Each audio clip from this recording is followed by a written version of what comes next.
about Claudia, and she's special, but she's typical of this group. Okay? So let me tell you a little bit about what Claudia has managed to accomplish in her 21 years of life. This reads like a resume of some 62-year-old. Okay. So Claudia graduated from 2010 from the Academy of Science. By 2011, by 2010, September, she was the president and instructor of Drexel's Salsa Dance Club.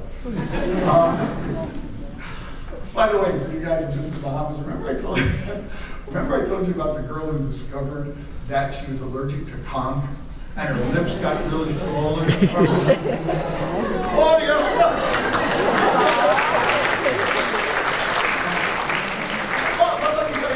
Sorry, that ends up here with my Mr. Sisley story. I had to do that to you, Claudia. All right. I look at her awards and recognitions. 2010 Students Tracking Advanced Research Scholarship. That's a STAR Scholar. 2012 Rising Student Leader of the Year Award, Drexel University. 2012 Whitaker International Undergraduate Scholar. 2013 Most Involved Student, Benoni Honors College, Drexel University. 2013 First Place Society of Women Engineers Outstanding Collegiate Section. 2013 Gold Award, Society of Women Engineers National Collegiate Section. Drexel University Alumni Association Leadership Scholarship. Novartis Award for Innovation, Harvard College National Collegiate Research Conference 2014. She has been a teaching assistant in Engineering 101 and 102. She has been the president of the Drexel Society of Women Engineers. She has been the REACH student leader for improving cardiovascular health of the Latino immigrant community of South Philadelphia. She has given back as much as she has taken. She has actually worked in Puentes de Salud. How is that Spanish? Okay, which is a diabetes prevention program for Latino women in downtown Philadelphia. She has done multiple internships around the world. She has done a vascular and kinetics laboratory. She has worked at Rex Medical as a research and development co-op. She has worked in Switzerland, just got back in September, in a laboratory of cancer bioengineering and lymphatics, and she's currently finishing her 5th year, where she is in a concentration in biomaterials and tissue engineering and biomedical engineering at Drexel in a co-program where you're going to get a master's degree in 5 years, and then she plans to take it easy and apply to medical school. And this is where you will be someday. Very soon. It is my pleasure and my honor to introduce tonight's speaker, Claudia Gutierrez.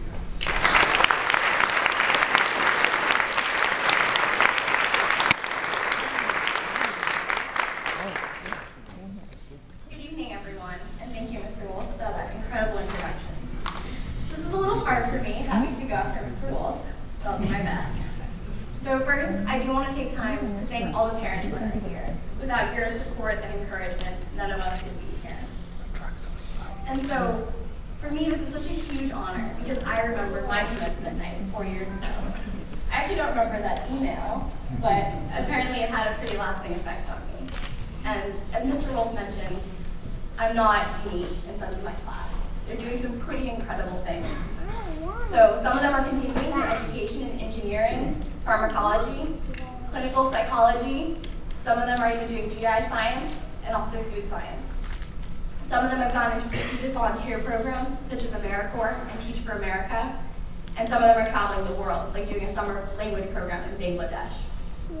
And so the real reason I think Mr. Wolf invited me is one, to tell the story about the Bahamas, and two, because I'm probably the loudest and most talkative student you've had at AOS. So as everyone's kind of touched upon, tonight has 2 meanings. We're celebrating everything you've accomplished. Think about it. You avoided the burrowing eels and cave pigs while splunking in the Bahamas. You dealt with Mr. Ryder's mood swings, and you survived the death glares that Miss Virgo would give you when you didn't do your math homework. But more importantly, you're celebrating the start of a new chapter in your life, and it's one that AOS has prepared you for in more ways than you can possibly imagine. I can guarantee that when you go to college, you'll write the best lab reports, and that any research lab you want to go into will be dying to have you as a new student. For me, AOS was where I decided I want to study engineering. I had a research project that was surrounded around biomedical application, and so I started studying biomedical engineering. In fact, Ms. Golden, who's no longer part of the faculty, was my research advisor, and she was the first woman in engineering that I had ever met.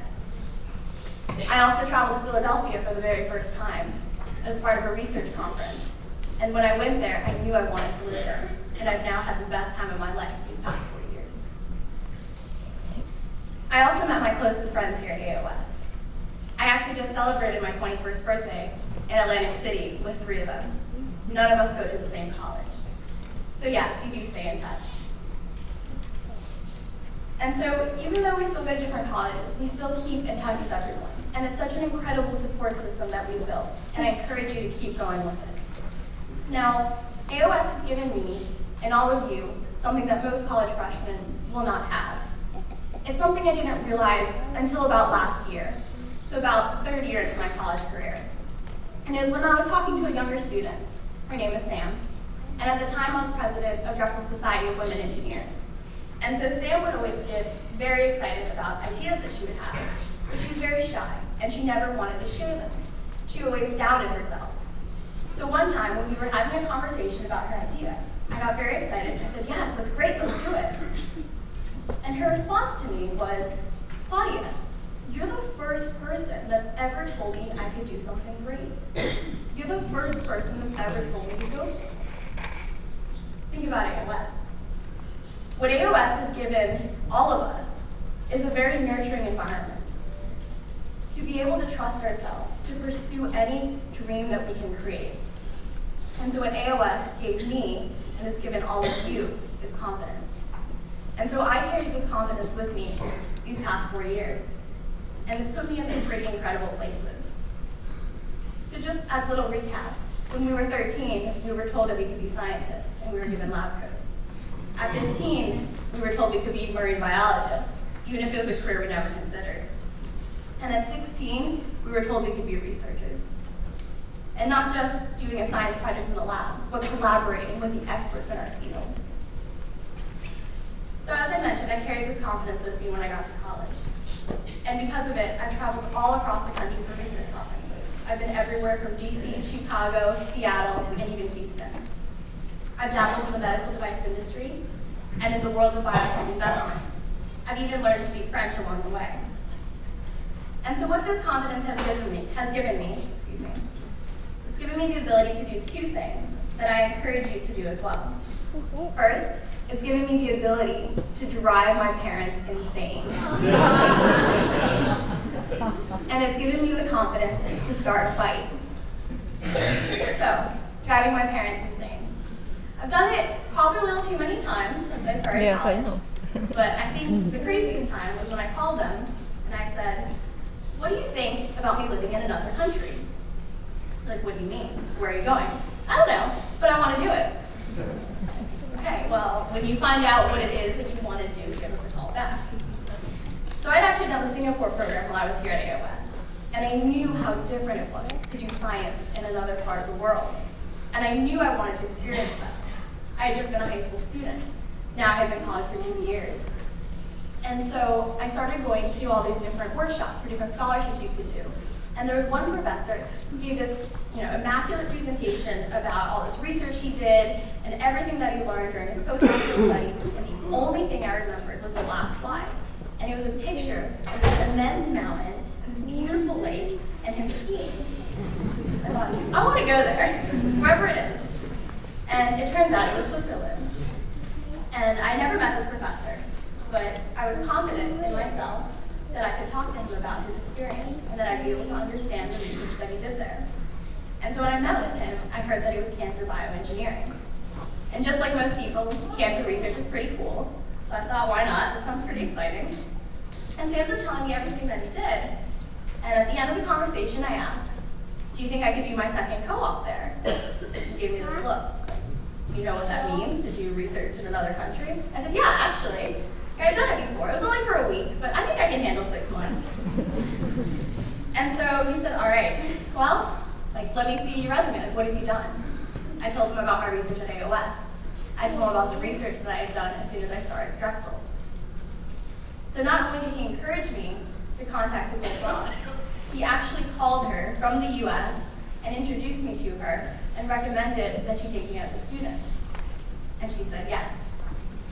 But she said, I'd be more than happy to take her if she can find a way to get here. I can't pay her. So I called my parents back. And I'm like, you know how I said I wanted to live in another country? They're like, yeah. Like, so I want to go to Switzerland. Like, okay, so what are you gonna do there? So this is lab, it's cancer bioengineering, and I really want to go. And they're like, so how are you gonna get there? I don't know yet. They're like, so why are you calling us? I'm like, well, let me get back to you. So I ended up looking into scholarships to apply to, and that same scholarship that the professor had applied to was actually doing an undergraduate version, and that was known as the Whitaker. So for anyone that wants to study biomedical engineering, you should pay attention to this. So the Whitaker is for biomedical engineers who do research abroad. And so I applied, and I actually received it. Unfortunately, Drexel's program is a little different, and I'd be gone for 6 months, not 3, and this program was only for 3 months. So I only had funding for half the program. Now, Switzerland is the most expensive place to live in the world. So it was a little interesting to see that I only had half the funding that I needed to have less than the minimum wage that they had there. And so I went to my school, and I presented my case to them. I said, look at all these things I've done. And confidently, I asked for funding, and they matched it. So I went to Switzerland with $20,000, supported half from my school and half from the scholarship. And so, driving my parents crazy, starting a fight.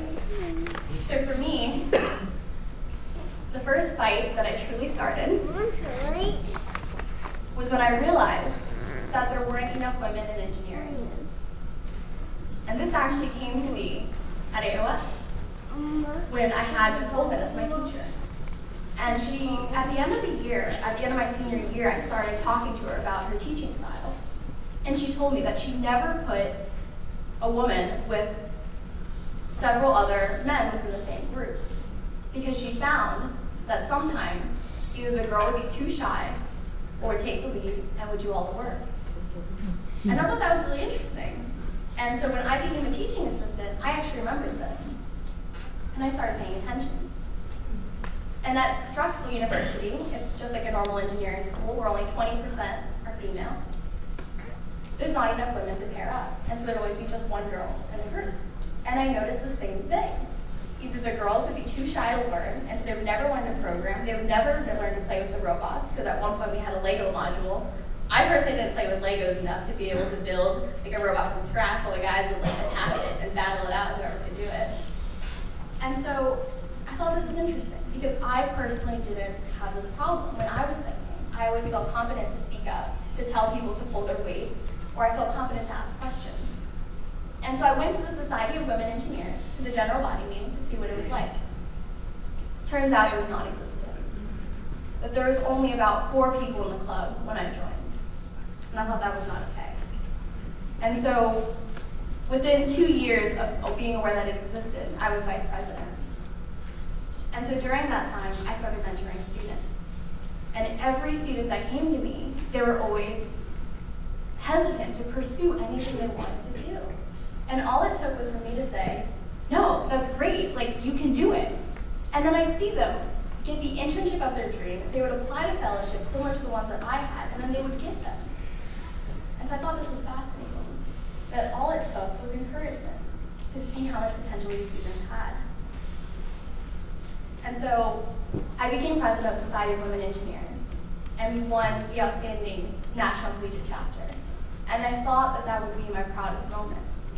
Instead, my proudest moment was the day my presidency ended, because that was the day that I saw 10 new officers take their positions, and they're still continuing very strong.